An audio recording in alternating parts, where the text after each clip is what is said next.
There's no such thing as a perfect piece of writing, just as there's no such thing as perfect despair. So said a writer I bumped into back when I was a university student. It wasn't until much later that I could grasp his full meaning, but I still found consolation in his words that there's no such thing as perfect writing. All the same, I despaired whenever I sat down to write. The scope of what I could handle was just too limited.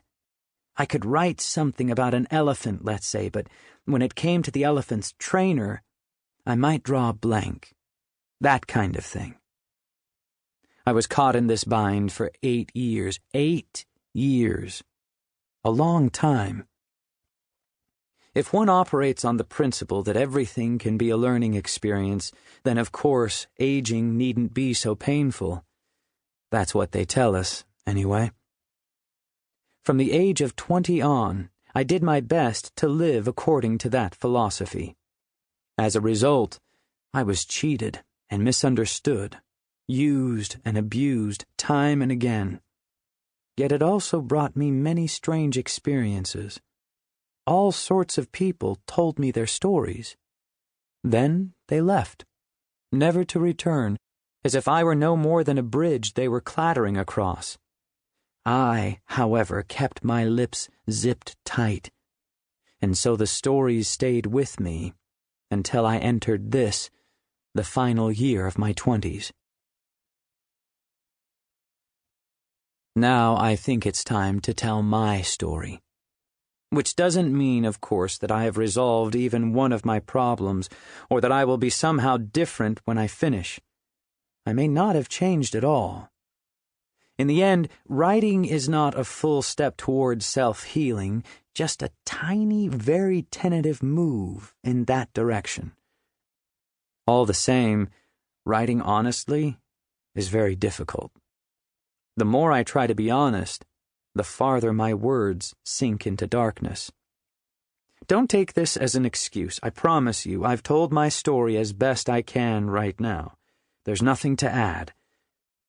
Yet I can't help thinking, if all goes well, a time may come, years or even decades from now, when I will discover that myself has been salvaged and redeemed.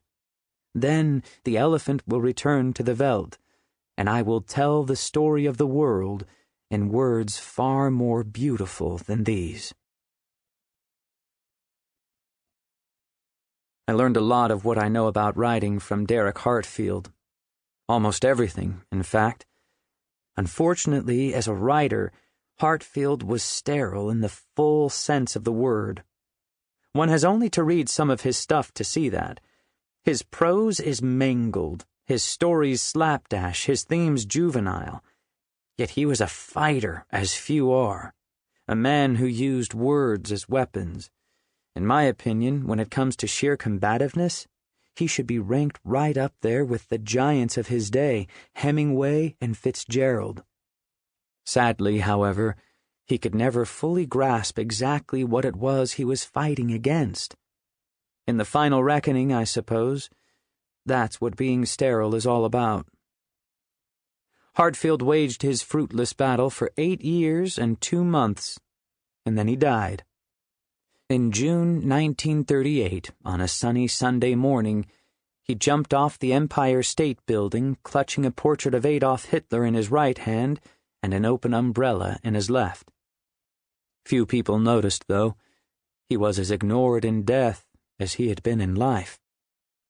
I came across a copy of Hartfield's long-out-of-print first book during my last summer vacation of junior high, a time marked in my memory by a terrible case of crotch rot.